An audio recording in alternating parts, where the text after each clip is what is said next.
రాత్రి తాగి హాస్టల్ అంత గొడవ చేసినా అవేవి పట్టించుకోకుండా దేవుడి ముందు దీపం వెలిగించిందంటే ఆనంది చాలా గ్రేట్.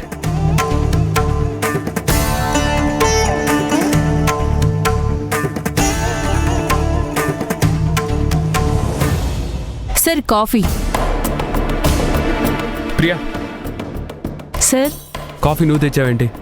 ఇక నుంచి మీకు కాఫీ నన్నే ఇవ్వమని చెప్పారు సార్. ఆనంది ఏమైంది? మీ క్యాబిన్కి వెళ్ళొద్దని చెప్పారు సార్. అయితే ఈ దీపం వెలిగించింది కూడా నేనే సార్. అసలు ఈ పనులన్నీ చేయమని నీకు చెప్పింది ఎవరు? మీరు ఇలా అడిగితే ఇది మేనేజ్మెంట్ తీసుకున్న నిర్ణయం అని చెప్పమన్నారు sir. Just take this cup and get out of my cabin. Sir coffee తీసుకొని బయటికెళ్ళు అని చెప్పాను. చూడు, ఆనంది కాకుండా ఇంకెవరు నా క్యాబిన్కి వచ్చి దీపం వెలిగించినా కాఫీ తెచ్చినా I'll throw you all out from my office. Got it? Sorry sir, sorry sir.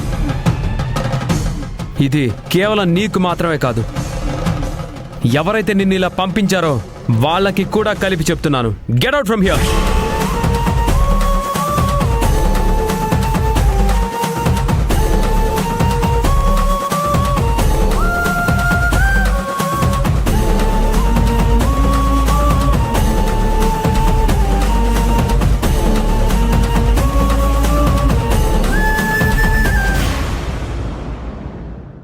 వాడిని బయటికి రమ్మని చెప్పండి సార్. చూడండి, ఈ ఆఫీస్ని సీజ్ చేస్తున్నాం, మీరంతా బయటికి వెళ్ళండి.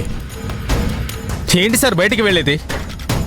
విదేశాల్లో మంచి ఉద్యోగాలు ఇప్పిస్తామని చెప్పి మా దగ్గర లక్షలు లక్షలు దోచేశారు. ఎవరు కట్టమన్నారు మిమ్మల్ని? బోర్డు పెట్టి ఆశ చూపించగానే లక్షలు లక్షలు కట్టేయడమేనా?